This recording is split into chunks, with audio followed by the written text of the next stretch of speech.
safety. In Midian, Moses found himself by a well where he helped the 7 daughters of Reuel, a priest, fend off some rude shepherds. Impressed by Moses' bravery, Reuel invited him home, leading to Moses marrying Reuel's daughter and starting a new life as a shepherd. Meanwhile, back in Egypt, the Hebrews suffered greatly under a new pharaoh. Their cries for help reached the heavens, and God was listening. 40 years had passed since Moses left Egypt. While tending his flock, Moses saw something incredible: a bush engulfed in flames that didn't seem to burn up. Curious, Moses went closer, only to hear God's voice calling him by name. God told Moses to take off his sandals, for he was standing on holy ground. God had a mission for Moses to lead the Hebrews out of Egypt and free them from slavery. Moses was scared and unsure, especially about speaking to Pharaoh. But God showed Moses miraculous signs, turning his staff into a serpent and then back again, and even curing his hand from leprosy to prove his power. Still hesitant, Moses worried about his speaking abilities. God, growing impatient with Moses' doubts, promised Aaron, Moses' brother, would help speak for him. Moses bid farewell to Jethro and set off to Egypt with his family. In the mountains, Aaron met Moses, and together they shared God's plan with the Hebrew leaders, who were amazed by the signs and worshipped God, filled with hope. Moses and Aaron then bravely approached Pharaoh, delivering God's message, "Let my people go." But Pharaoh's heart was hard. He refused to listen. God was ready to show his great power to change Pharaoh's mind, marking the beginning of an epic journey for Moses, from a prince in Egypt to a shepherd in Midian, and finally, a leader of his people. The end.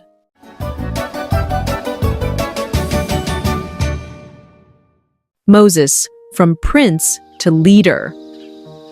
Long ago in Egypt, Moses, a prince raised in Pharaoh's palace, faced a moment that would change his life. Despite his royal upbringing, Moses never forgot he was a Hebrew at heart. One day, he saw an Egyptian mistreating a Hebrew slave. Feeling a rush of protectiveness, Moses looked around and, seeing no one, stepped in to save the slave but ended up making a grave mistake. The very next day, Moses tried to stop a fight between 2 Hebrews, only to realize his secret was out.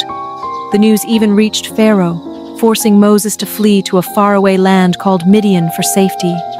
In Midian, Moses found himself by a well where he helped the 7 daughters of Reuel, a priest, fend off some rude shepherds.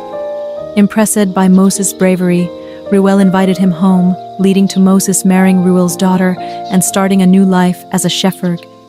Meanwhile, back in Egypt, the Hebrews suffered greatly under a new pharaoh. Their cries for help reached the heavens, and God was listening. 40 years had passed since Moses left Egypt. While tending his flock, Moses saw something incredible: a bush engulfed in flames that didn't seem to burn up. Curious, Moses went closer, only to hear God's voice calling him by name. God told Moses to take off his sandals, for he was standing on holy ground. God had a mission for Moses to lead the Hebrews out of Egypt and free them from slavery. Moses was scared and unsure, especially about speaking to Pharaoh. But God showed Moses miraculous signs, turning his staff into a serpent and then back again, and even curing his hand from leprosy to prove his power. Still hesitant, Moses worried about his speaking abilities. God, growing impatient with Moses' doubts, promised Aaron, Moses' brother, would help speak for him. Moses bid farewell to Jethro and set off to Egypt with his family. In the mountains, Aaron met Moses, and together they shared God's plan with the Hebrew leaders, who were amazed by the signs and worshipped God, filled with hope. Moses and Aaron then bravely approached Pharaoh, delivering God's message, "Let my people go." But Pharaoh's heart was hard. He refused to listen. God was ready to show his great power to change Pharaoh's mind, marking the beginning of an epic journey for Moses, from a prince in Egypt to a shepherd in Midian, and finally, a leader of his people. The end.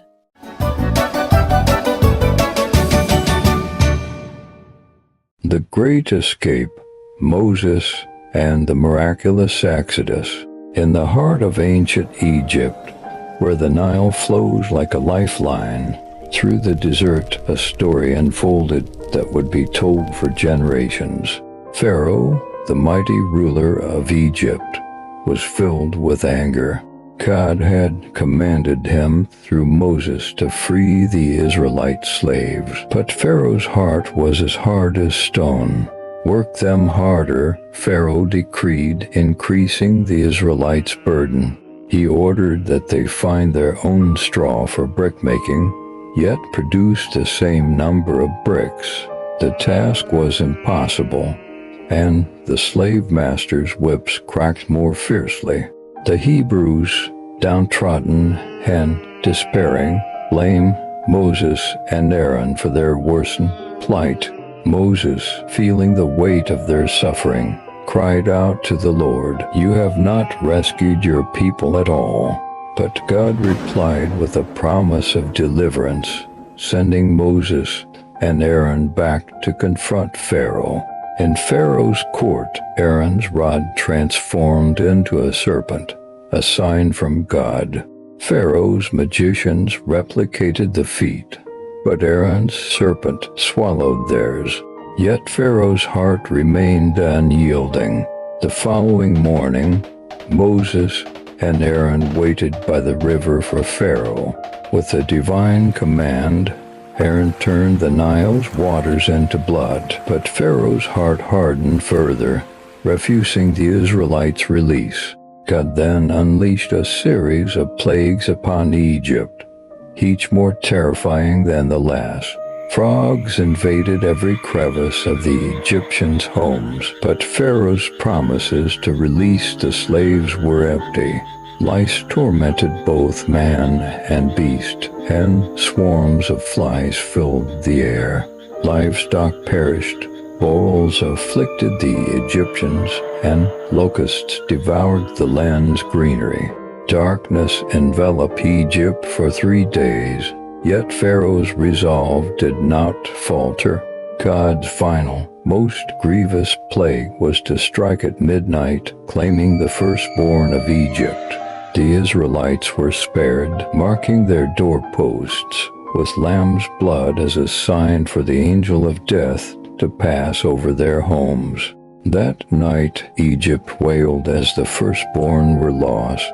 Pharaoh, broken and defeated, urged Moses to take the Israelites and leave. With haste, the Israelites journeyed beyond Egypt's borders, marking the end of their 430 years of bondage. Guided by a pillar of cloud by day and a pillar of fire by night, they embarked on a journey to freedom. But Pharaoh's resolve wavered once more. Gathering his army, he pursued the Israelites, trapping them between the cliffs and the sea. In this moment of despair, Moses assured the people, "The Lord shall fight for you." As Moses stretched out his hand over the waters, a great miracle occurred. God parted the Red Sea, providing a path of salvation for his people. The Israelites crossed safely, but as Pharaoh's army followed, the waters crashed down, swallowing the might of Egypt. On that day, Pharaoh learned the power of Israel's God, the Lord over all. The Israelites' journey from slavery to freedom was a testament to faith, courage, and the unyielding power of God. Goodbye, Pharaoh, for the God of Israel had triumphed, leading his people to a new dawn.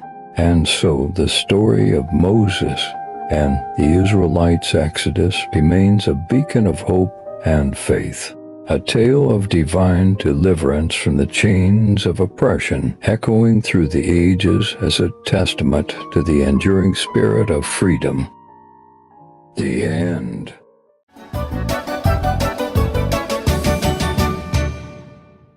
"40 Years of Faith, the epic journey from Egypt to Canaan." In a monumental act of deliverance, God freed the Israelites from Egyptian bondage. Moses, leading this newly liberated nation, initiated a song of worship, praising God's glorious triumph. But the harsh desert soon tested their faith. Thirsty and despairing at a pool of bitter water, their complaints rose to heaven. Yet God responded with kindness, transforming the water into a refreshing drink. Their complaints didn't cease there. Reminiscing the food in Egypt, they lamented their fate in the desert. But God's providence was unwavering. Quails by evening and heavenly manna each morning became their sustenance. This manna, a sweet reminder of God's care, required trust in daily provision. Yet, some hoarded, only to find their stash spoiled. Except on the Sabbath, teaching a profound lesson in obedience and rest. God's protection extended beyond their basic needs. When the Amalekites attacked, victory was theirs as long as Moses held high the rod of God. This divine partnership was further solidified when God proposed a covenant, making them his special people, an offer they eagerly accepted. At Mount Sinai, Moses received the Ten Commandments, direct instructions on living a life aligned with God's will. But in a grave turn of events, the Israelites fashioned and worshipped a golden calf, inciting divine and mortal wrath. The shattered tablets symbolized broken fidelity. Yet God, in his mercy, renewed the covenant and instructed the construction of the tabernacle, a sacred space signifying his constant presence. As they approached Canaan, the land of promise, spies were sent to survey. Despite the land's bounty, only Joshua and Caleb trusted in God's victory. The majority succumbed to fear, their disbelief poisoning the entire community's faith, leading to a decree from God, a 40-year odyssey in the wilderness. A period of wandering reserved for a generation that witnessed miracles but harbored disbelief. This story, spanning from Exodus 15 to Numbers 14, not only recounts a physical journey but also charts a spiritual expedition of a nation learning to trust and obey their omnipotent, omnibenevolent God. The end.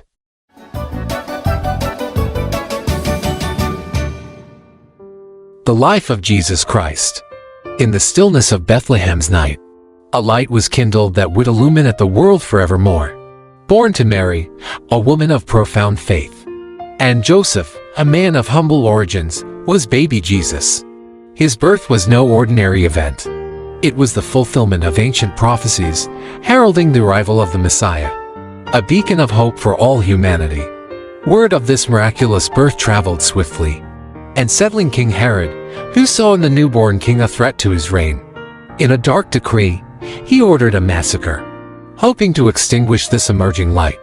Yet, under divine guidance, Mary and Joseph fled to Egypt, safeguarding the promise of salvation. Even as a child, Jesus' wisdom was unparalleled, captivating the learned men of the temple with insights far beyond his years.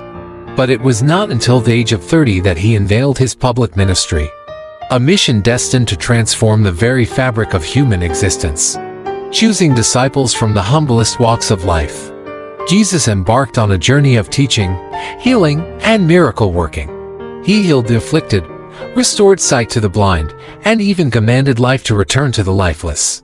Through parables, he unraveled the mysteries of the divine, making the kingdom of heaven accessible to all. Yet, his growing influence and radical teachings of love and forgiveness stirred the waters of the established order. The religious authorities, threatened by his message and popularity, conspired against him. Betrayal came from within his circle, as Judas, one of his own, led adversaries to him for 30 pieces of silver. The ensuing trials were a mockery of justice, culminating in Pilate's reluctant order for crucifixion. Upon the cross, Jesus' final act of love was a plea for forgiveness, not for himself, but for those who persecuted him. His body was laid in a tomb, sealed by a massive stone, marking what seemed to be the end. But the tomb could not hold him. On the third day, it stood empty. Jesus had risen, defeating death itself, appearing to his followers to reaffirm the teachings and the essence of faith. His ascension into heaven was not a farewell but a promise of the Holy Spirit, ensuring his eternal presence and guidance. The life of Jesus, from the manger to the cross and beyond, is a testament to the unfathomable depth of divine love and the power of faith. It's a story that continues to inspire, guide, and give hope to millions, echoing the profound truth that love conquers all.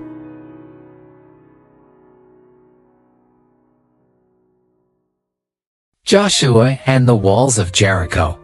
In the wake of Moses' passing, a new chapter unfolded for the Israelites. Joshua, anointed by divine decree, stood at the threshold of immense responsibility. He understood that before he could marshal his forces for the battles ahead, he needed to fortify his spirit and align his heart with God's will. As Joshua stepped into his role, God's promise was clear: adhere to the divine commandments, and prosperity and victory in the promised land would be theirs. The Israelites, in turn, pledged unwavering loyalty to Joshua, echoing their commitment to follow God's word. With strategic foresight, Joshua dispatched spies to Canaan, eyeing the formidable city of Jericho. It wasn't long before the king of Jericho, tipped off about the covert visitors, ordered a citywide manhunt. The spies, seeking refuge in Rahab's home, found themselves in peril. But Rahab, recognizing the hand of God with the Israelites, chose to protect them, securing a promise of safety for herself and her family in return. The path to Jericho presented its own trial. The formidable Jordan River. With no bridge in sight, the challenge seemed insurmountable. Yet, faith paved the way where no path existed. As the priests, bearing the Ark of the Covenant, stepped into the river's edge, the waters parted, mirroring the miracles of old. This miraculous crossing, marked by 12 stones at the riverbed and on Canaan's shore, would stand as eternal testaments to God's power and faithfulness. Jericho loomed ahead, its massive walls a daunting barrier. Yet, the appearance of the captain of God's army served as a divine assurance to Joshua that the battle's outcome was already decreed in the heavens. The instructions given to Joshua were unconventional. A silent march around Jericho for 6 days, followed by a climactic procession on the 7th day, culminating in a triumphant blast of trumpets and a unified shout from the Israelites. The walls of Jericho, so long a symbol of invincibility, crumbled to dust, leaving only Rahab's abode untouched, a sign of the covenant kept by the scarlet cord. Rahab and her family were spared, a token of God's mercy amidst judgment. In the aftermath, Jericho's riches were consecrated to God, and Joshua pronounced a dire curse on any who dared to rebuild the city. The fall of Jericho sent ripples throughout Canaan, a clear message that God's favor rested upon Israel.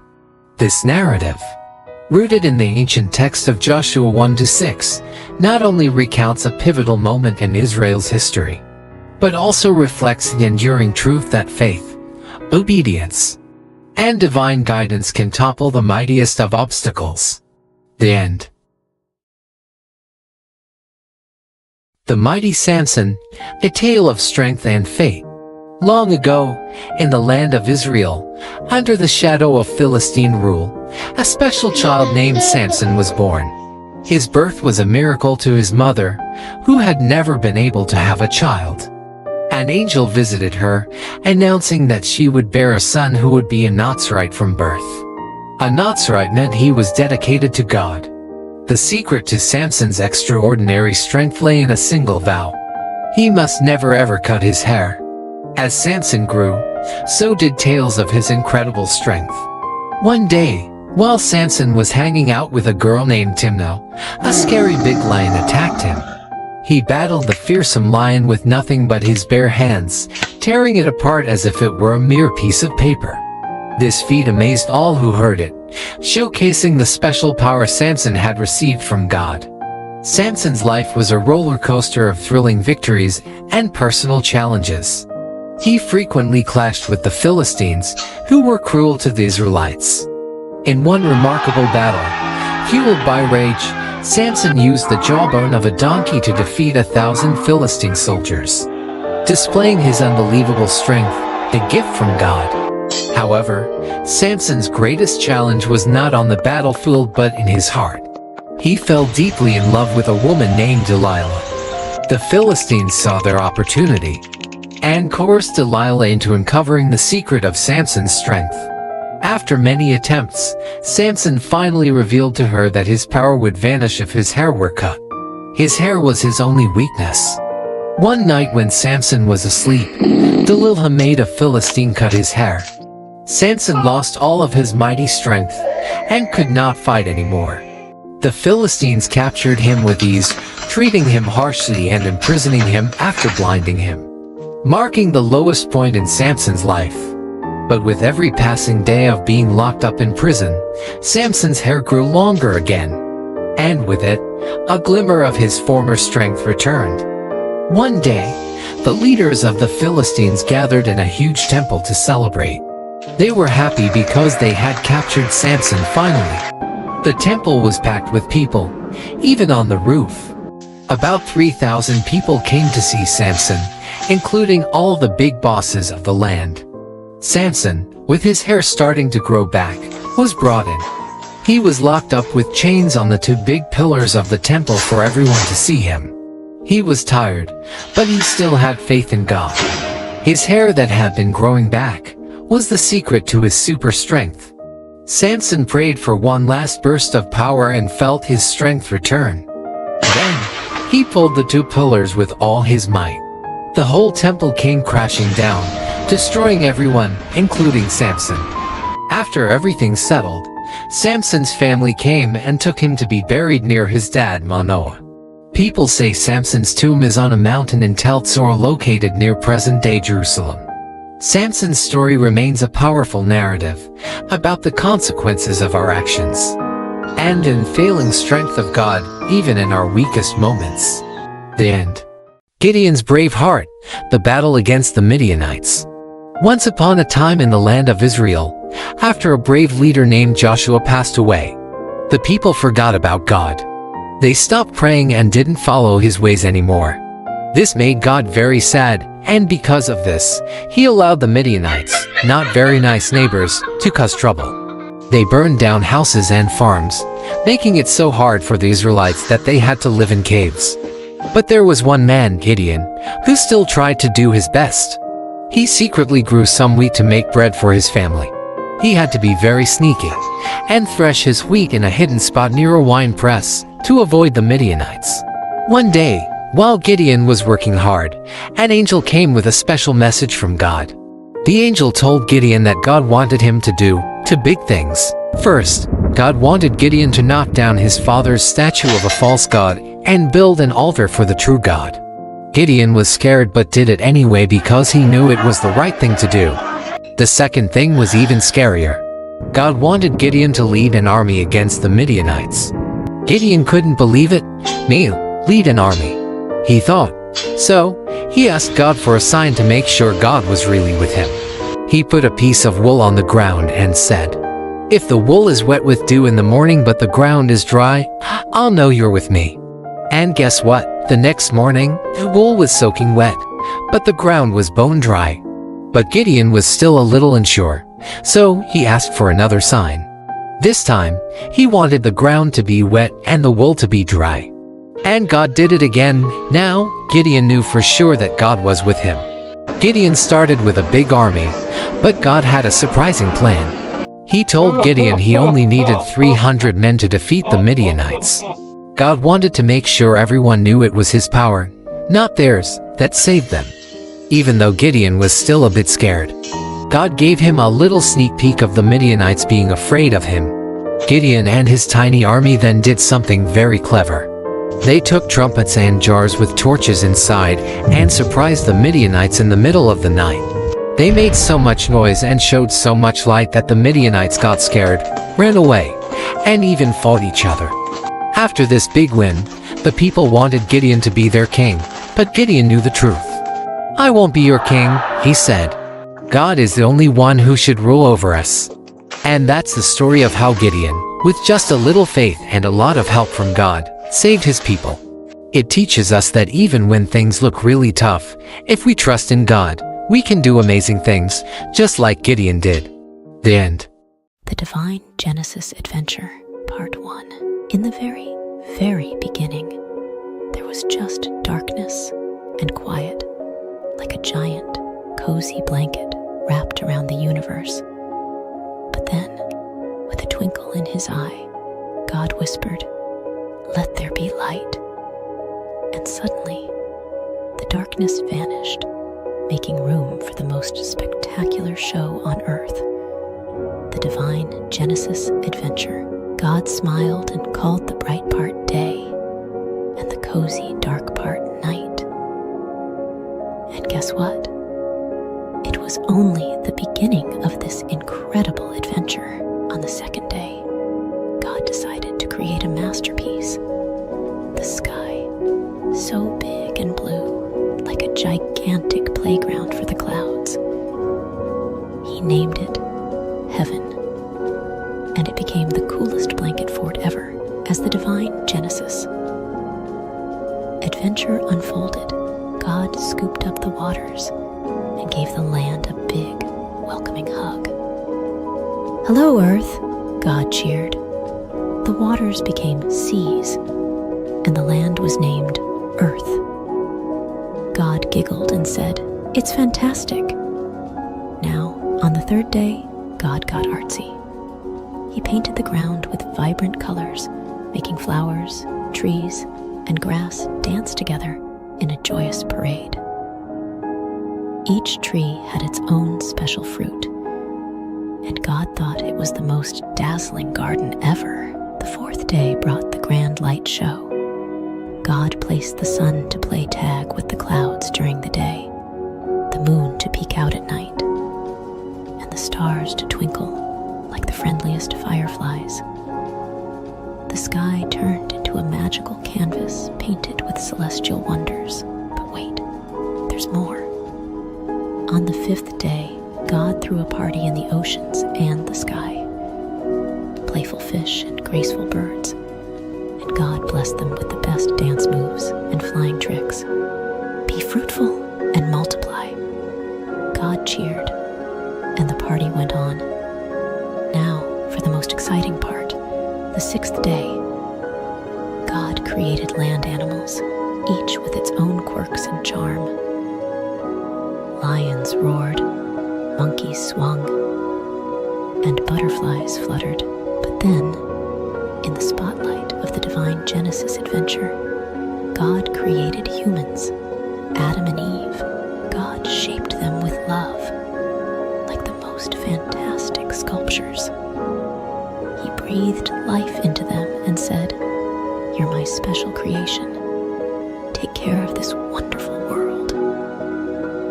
Adam and Eve explored the enchanting garden, naming animals and sharing giggles with God. God provided a buffet of delicious fruits and green herbs for everyone to enjoy. "It's a feast," God exclaimed. And as the sun dipped below the horizon, God looked at everything with pure joy. It's not just good, it's amazing.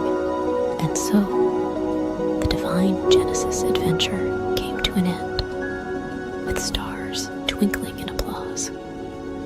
God had created a world bursting with colors, laughter, and love. The end, but really, just the beginning of more incredible adventures. The end. The Divine Genesis Adventure, Part 2. Once upon a time, in the enchanting garden where the flowers danced and the trees whispered tales of creation, a new chapter unfolded.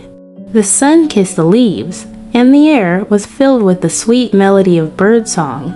Adam and Eve, the first two adventurers in this divine journey, wandered hand in hand, marveling at the wonders around them.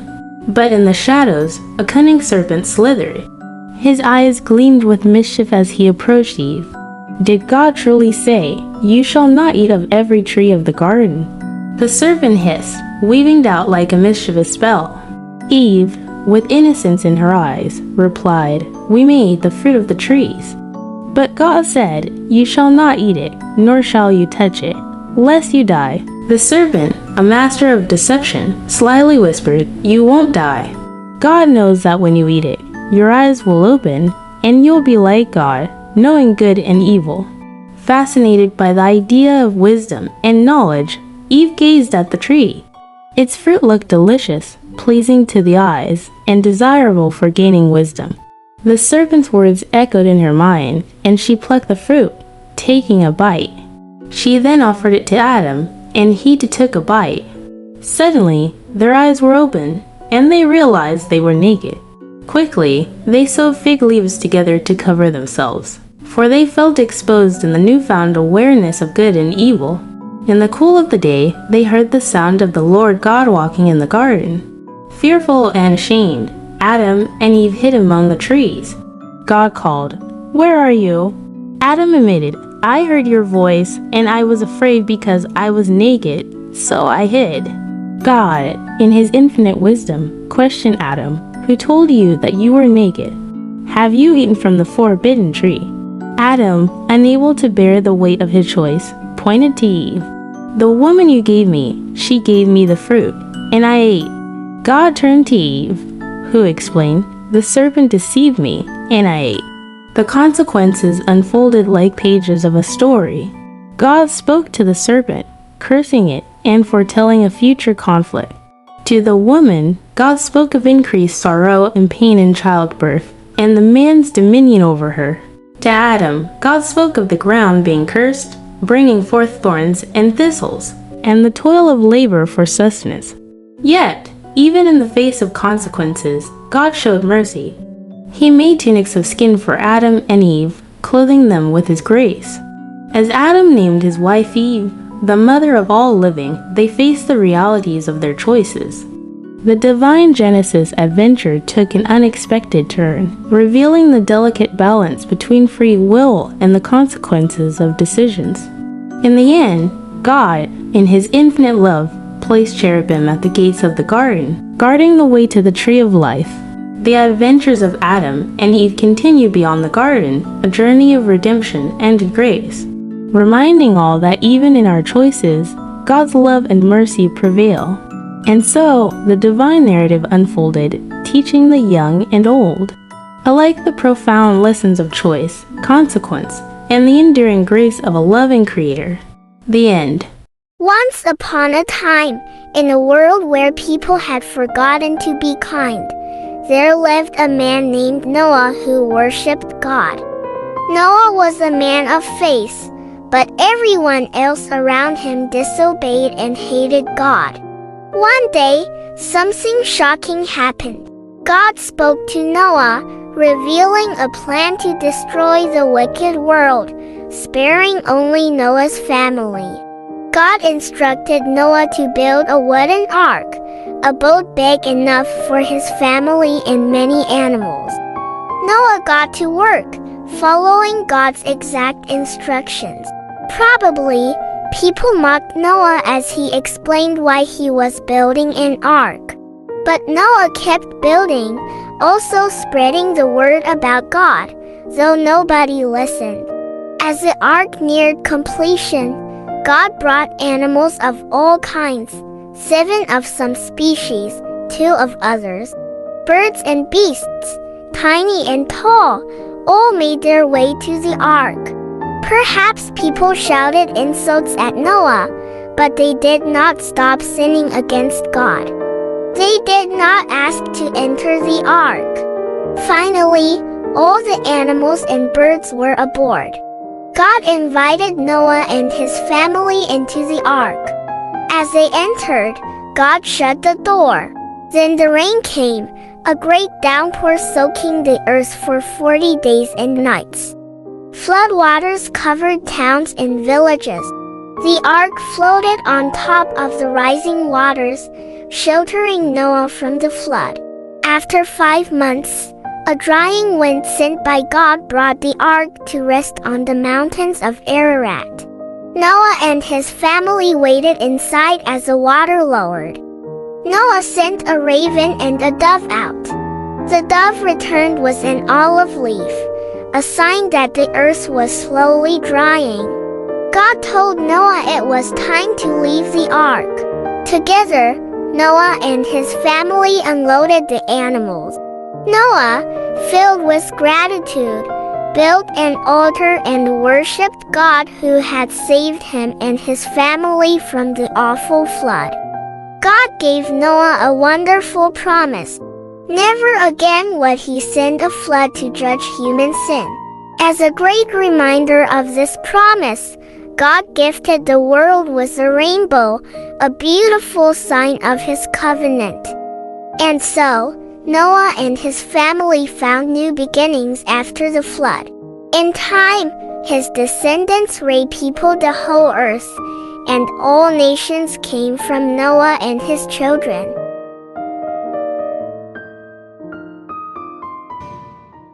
God's promise to Abraham. Long ago, after a big flood washed the earth clean, only Noah and his family were safe on a big boat with lots of animals.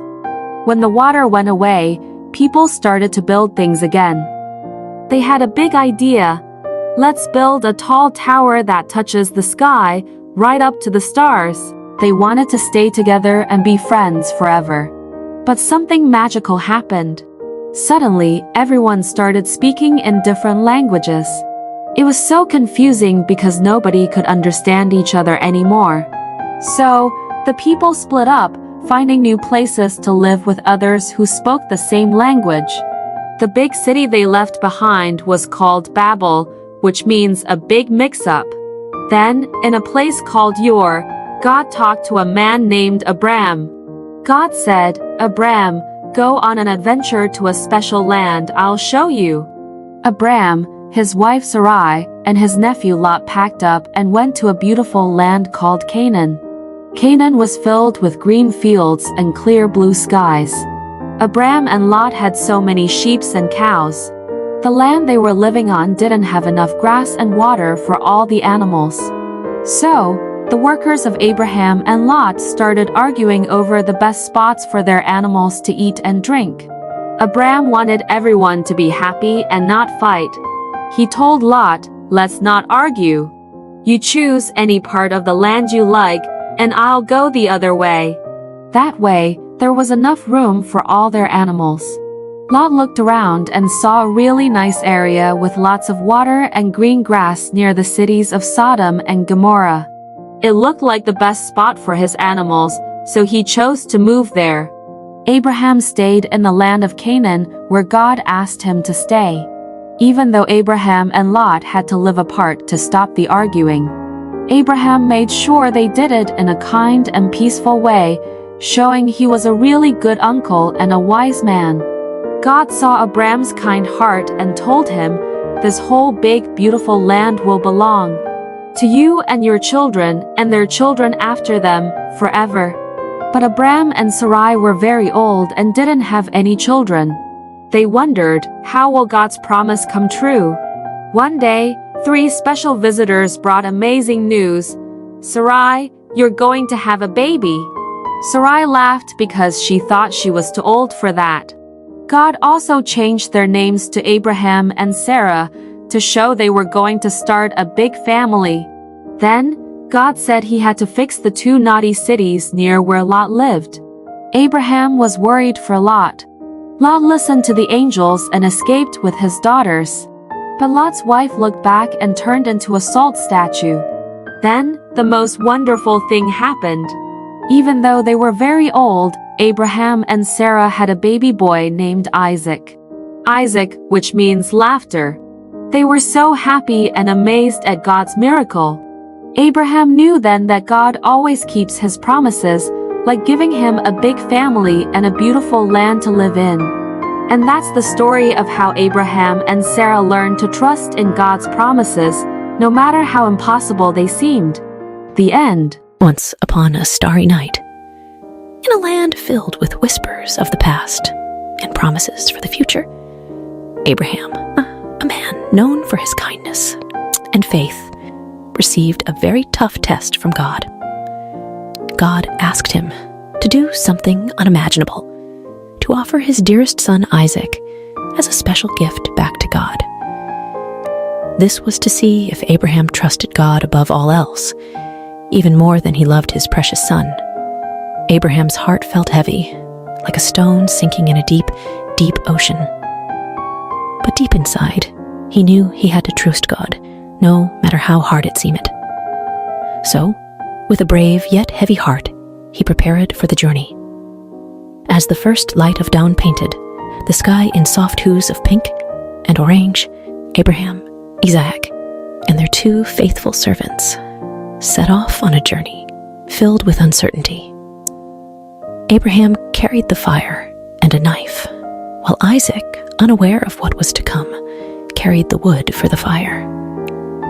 As they neared the mountain that God had told them about, Abraham asked his servants to wait for them at the foot of the mountain. "Isaac and I will go up to worship, and then we'll come back to you," he said with a gentle smile. Climbing the mountain, Isaac, with a curious twinkle in his eye, asked, "Father, we have the wood and the fire, but where is the lamb for the offering?" Abraham, with a heart full of hope, replied, "My son, God will take care of it. He will provide the lamb for the offering." Reaching the top, Abraham built an altar, the most difficult one he ever had to make. He arranged the wood, and with a heart weighed down by a sea of emotions, he gently placed Isaac on the altar, ready to show God that he trusted him completely. But just as Abraham raised the knife, a voice as powerful as thunder, but as gentle as a whisper, stopped him. "Stop, Abraham." It was an angel sent by God. The angel said, "You've shown that you trust God above all by being willing to give up your only son." Then Abraham saw a ram caught in some nearby bushes. With a heart bursting with relief and gratitude, he untied Isaac, and together they offered the ram to God. It was a moment filled with so much joy and thankfulness. Abraham and Isaac returned home, their bond stronger than ever, their hearts filled with the knowledge that when you trust in God, He always provides, just in the right way and at the right time. And so, under the same stars that had witnessed their journey, Abraham and Isaac found comfort in knowing that no matter what, God's love and care would always guide them, just like it guides us all. The end. The adventure of Abraham and Isaac. A new beginning. Once upon a time, after a big adventure on a mountain, Abraham and his son Isaac were on their way back home. Then, while the stars twinkled like tiny smiles above them, a kind angel came with a message that made their hearts dance. "Abraham," the angel said, "your family will be as numerous as the stars. And guess what? They're going to bring happiness to the whole wide world." It was like a secret promise about a hero who had come from their family tree, someone very special named Jesus.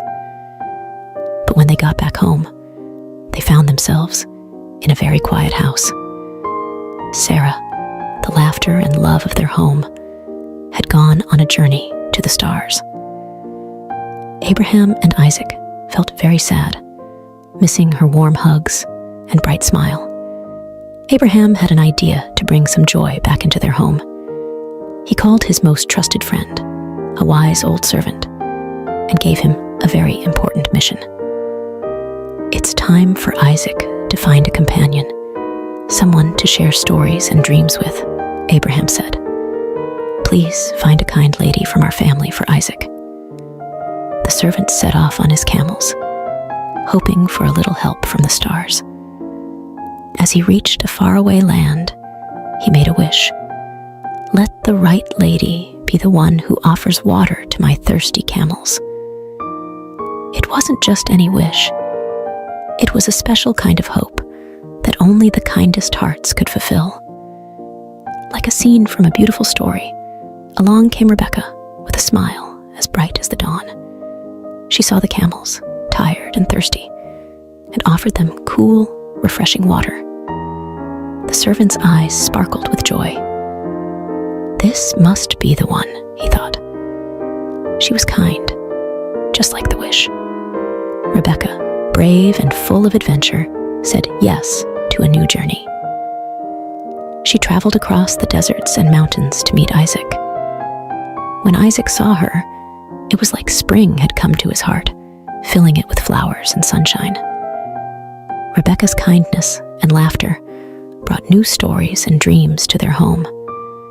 Isaac and Rebekah, hand in hand, started a wonderful adventure together, full of love and promise.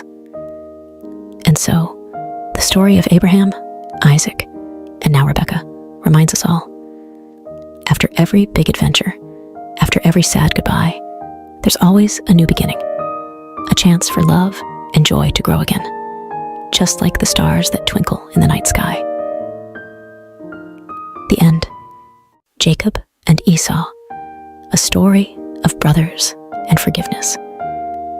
Once upon a time, in a land of ancient wonders, Isaac and Rebekah were blessed with not one, but 2 sons at the same time. These were no ordinary boys. They were twins named Jacob and Esau. Even before they were born, they were already showing their unique personalities, with Esau loving the thrill of the hunt, and Jacob preferring the quiet of home.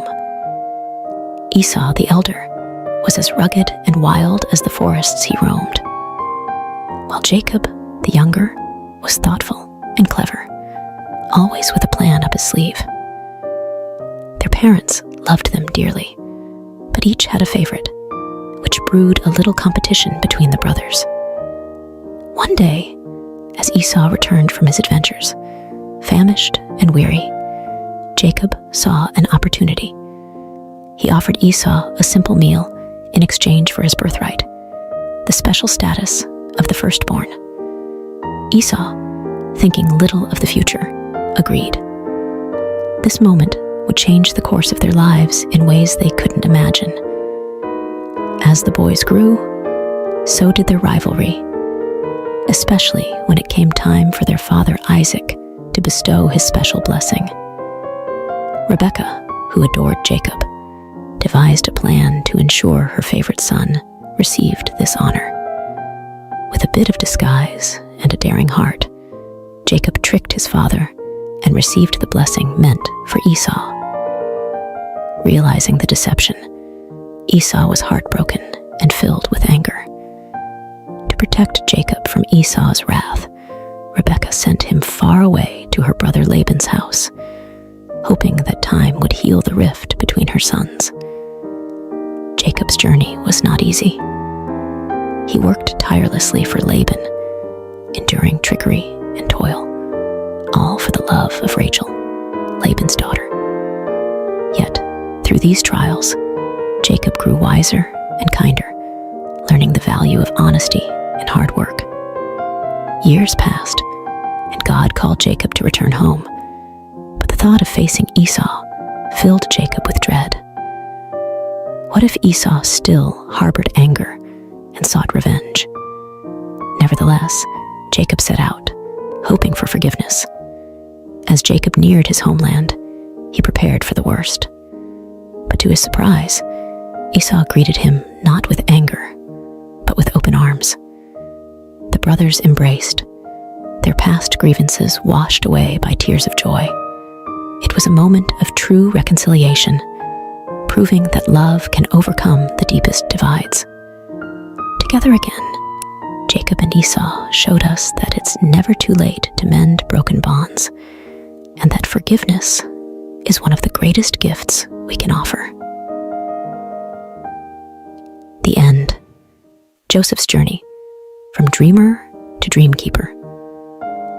In a land where families were as vast as the stars, Isaac's heart was full of joy as his son Jacob returned home. Even Esau, who once harbored anger, welcomed Jacob with open arms. But not all was peaceful, for Jacob's sons felt a storm brewing in their hearts, troubled by their younger brother Joseph, who was clearly the apple of their father's eye. Joseph, with his bright, colorful coat, a gift from Jacob, was a dreamer. His dreams, however, sparked flames of jealousy among his brothers. In one dream, Joseph saw his own sheaf of grain standing tall, while his brother's sheaves bowed down to it. In another, the sun, moon, and even the stars bowed before him. These dreams whispered of a future where Joseph would rise above them all, even his parents and brothers. One day, Jacob sent Joseph to check on his brothers in the fields. As he approached, their jealousy turned to dark whispers of getting rid of the dreamer. Reuben, the eldest, suggested they put Joseph in a pit instead, secretly planning to save him later. But while Reuben was away, a caravan heading to Egypt appeared. Judah, another brother, proposed they sell Joseph instead of harming him directly. And so, for 20 pieces of silver, Joseph's fate was sealed, and he was taken far from his homeland, his heart heavy with sorrow and fear. The brothers deceived their father, presenting Joseph's colorful coat, now stained with goat's blood, letting Jacob believe his beloved son was gone forever. Jacob's grief was a deep well of sorrow, with no one able to console him. Meanwhile, in Egypt, Joseph found himself a slave in Potiphar's house. Despite his hardships, Joseph's diligence and trust in God shone brightly, earning him Potiphar's favor and the position of chief servant. But just as things seemed to be looking up, Joseph faced a new trial. Potiphar's wife, with dishonest intentions, falsely accused Joseph, leading to his unjust imprisonment. Even in the depths of a dungeon, Joseph's spirit remained unbroken. He understood that through all trials, honoring God was his true strength, a beacon of hope that illuminated even the darkest of places. The end.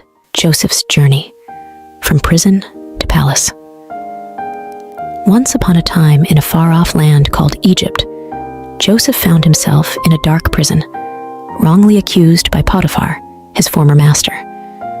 But even in such a grim place, Joseph's kindness and helpful nature shone bright.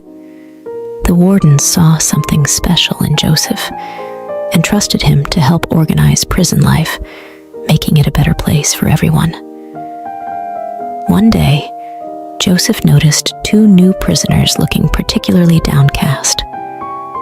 They were the king's baker and butler, troubled by dreams they couldn't understand. Joseph, with his unwavering faith, assured them, "God can reveal what your dreams mean.